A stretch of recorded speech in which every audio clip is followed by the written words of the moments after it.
안녕하세요. 이동률 목사와 함께하는 매일 성경 큐티 시간입니다. 오늘 우리가 함께 나눌 본문은 요한계시록 7장 1절부터 17절 말씀입니다.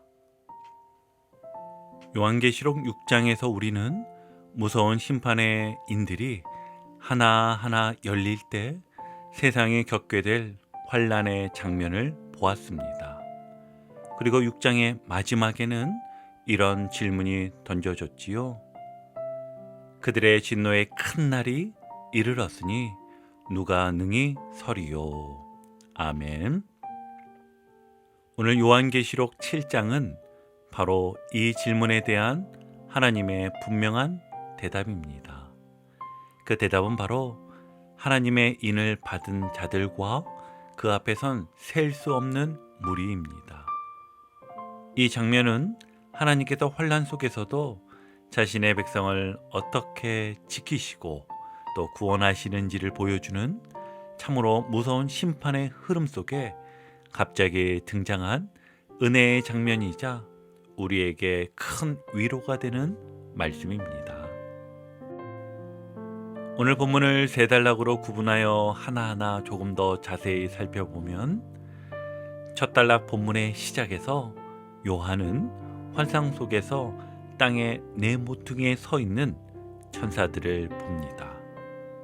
그들은 사방에서 불어올 재앙과 심판을 상징하는 이 바람을 불지 못하도록 막고 붙잡고 있습니다. 언제까지요? 3절에 나와 있는 바와 같이 하나님의 종들의 이마에 인치기까지. 아멘. 그러니 요한이 본 환상을 그려본다면 이런 장면이 아니었을까요? 거대한 폭풍이 몰려오는 세상 한복판에서 하나님의 일을 받은 자가 이마에 빛나는 도장을 받은 채 굳건히 서 있습니다. 무서운 바람이 주변을 휘몰아쳐도 그 사람은 완벽하게 보호되고 있습니다. 어떻게 이게 가능한 것이지요? 위에 하나님의 손이 덮여 있기 때문이었지요. 이 인침은 환경이나 상황의 조건에 따라 흔들리는 것이 아니라 무조건적인 신분 선언이었습니다. 우리가 상황이 좋을 때만 주님의 것인 것이 아니라 고난 중에도 여전히 주님의 것이라는 사실, 이것이 인침의 은혜인 것입니다. 하나님은 심판보다 먼저 자신의 백성을 구별하셨습니다. 이마에 인을 친다는 것은 고대 사회에서 소유를 나타내는 표시이고 동시에 강력한 보호의 의미였습니다. 즉 하나님은 우리에게 너는 내 것이다 라고 선언하시는 것입니다. 그리고 그 선언은 단지 말이 아니라 실제로 심판의 때에도 우리를 끝까지 지키시겠다는 변함없는 약속입니다. 어쩌면 지금 우리가 살아가는 세상에도 많은 환난의 바람이 불고 있는 것처럼 느껴질 수 있습니다. 하지만 하나님은 아직 심판을 유보하시고 그 사이에 자신의 백성에게 인을 치고 계십니다. 우리 눈에는 보이지 않지만 하나님은 지금도 당신의 사람들을 한 사람 한 사람 구별하여 굳건히 지키고 계십니다. 우리가 살아가는 이 세상은 너무도 자주 우리를 흔듭니다. 실패했을 때, 실망했을 때, 또 몸이 아플 때 문득 나는 정말 하나님의 자녀인가라는 질문이 떠오르곤 합니다. 그러나 하나님은요, 오늘 말씀을 통해 분명히 선언하십니다. 네 이마에 내가 인을 쳤다. 너는 내 것이다. 이 진리를 여러분의 마음에 깊이 새기시기 바랍니다. 신앙인이란 환경이 증명해 주는 사람이 아닙니다. 하나님의 말씀으로 이미 확정된 존재입니다. 그러므로 어떤 일이 있어도 두려움에 사로잡히기보다 하나님의 소속감이 주는 담대함으로 오늘을 살아가시길 바랍니다. 예를 들면 이렇게 적용해 볼 수 있을 것 같습니다. 하루를 시작하기 전 거울을 보며 스스로에게 조용히 말해보세요. 나는 하나님께 속한 사람이다. 오늘도 주님의 인친자로 살아가겠다. 또 관계의 갈등이 있을 때, 억울한 일을 당했을 때 그 자리에서 긴 한숨 대신 짧은 기도를 해보시길 바랍니다. 주님, 저를 기억해 주시고 주님의 백성으로 살게 하여 주옵소서. 삶이 힘들어질 때마다 나는 하나님의 인침받은 자라는 확신에 찬 선포로 여러분의 중심을 다시 한번 단단히 세워보시길 바랍니다. 계속해서 본문을 보면 요한은 이어서 인침받은 자의 수를 듣습니다. 이스라엘의 각 지파에서 인을 받은 자들이 14만 4천 명입니다. 그렇다면 왜 하필 14만 4천일까요? 여기에는 중요한 의미가 담겨 있습니다. 성경에서 12는 하나님의 백성을 상징하는 숫자입니다. 그래서 구약의 12지파, 신약의 12사도, 즉 옛 언약과 새 언약 아래 있는 하나님의 구속 공동체를 가리키는 숫자입니다. 이 12를 서로 곱하면 144가 되지요. 그리고 여기에 큰 수의 개념인 1000을 곱하면 14만 4천이라는 숫자가 나오는 것입니다. 이것이 무슨 뜻일까요? 하나님께서 정확하고 완전하게 구원하신 모든 사람들, 즉 시대와 민족을 초월해 인치신 하나님의 백성 전체를 의미하는 것입니다. 이제 이 숫자의 의미를 아시겠지요? 이 숫자의 정확한 의미를 알고 이단의 논리에 현혹되지 않길 바랍니다. 오늘 이 장면을 만약 우리가 환상 가운데 눈으로 본다면 어떨까요? 하나님의 인침받은 사람들이 각 지파의 줄을 맞추어 질서 있게 서 있을 겁니다. 그들은 전투복을 입고 싸우는 군사들처럼 보이지만 그 전쟁은 세상의 방식이 아닙니다. 그들은 하나님의 뜻을 따라 세상 속에서 빛과 소금으로 살아가는 거룩한 백성입니다. 그리고 그 모습은 오늘 우리 자신에게도 그대로 적용이 됩니다. 바로 우리가 지금 그 줄에 서 있는 사람들입니다. 이 줄은 교회 출석 여부로 정해지는 것이 아니라 오직 하나님의 인을 받은 믿음으로만 서게 되는 것이지요. 우리는 세상 속에 살아가지만 세상에 속하지 않은 사람들입니다. 하나님의 인침을 받은 자답게 우리 삶의 방식도 세상과는 분명히 달라야 합니다. 말투 하나, 표정 하나, 그리고 우리가 내리는 작은 선택 하나하나가 우리가 누구의 사람인지를 드러내기 때문이지요. 신앙은 주일 예배당에서의 고백으로 끝나지 않습니다. 월요일부터 토요일까지 우리의 삶이 하나님의 사람답게 구별되어 있어야 합니다. 이를 이렇게 실천해 보시길 바랍니다. 직장에서 불편한 회식 자리에 갔을 때 술 대신 물이나 음료를 선택하며 부드럽고 유쾌한 태도로 대화에 임해 보세요. 이 사람 다르네 하는 좋은 인상을 남길 수 있습니다. 사적인 장소에서 일할 때나 온라인에서 댓글을 달 때에도 정직하고 친절한 말로 반응하십시오. 익명의 공간 속에서도 주님의 사람은 정직해야 합니다.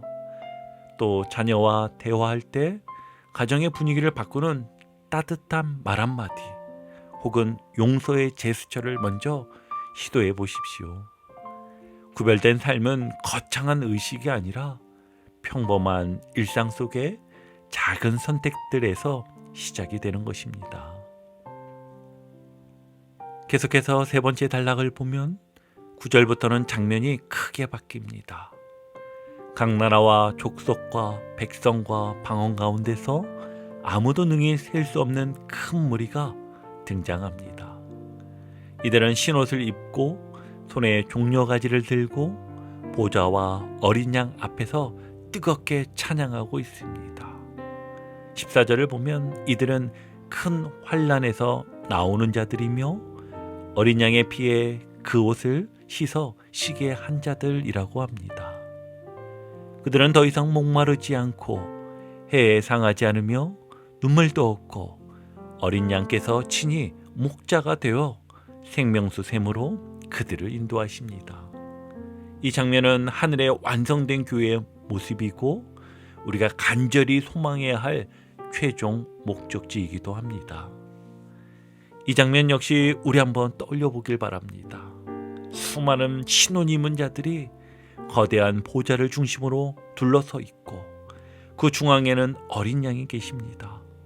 그리고 어린 양은 목자처럼 그들을 인도하시며 그들의 눈에서 모든 눈물을 닦아주십니다.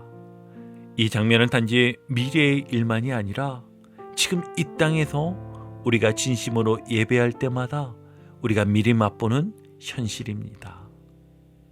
이 장면은 우리의 최종 목적지이자 동시에 현재 우리의 정체성을 동시에 보여주는 것입니다.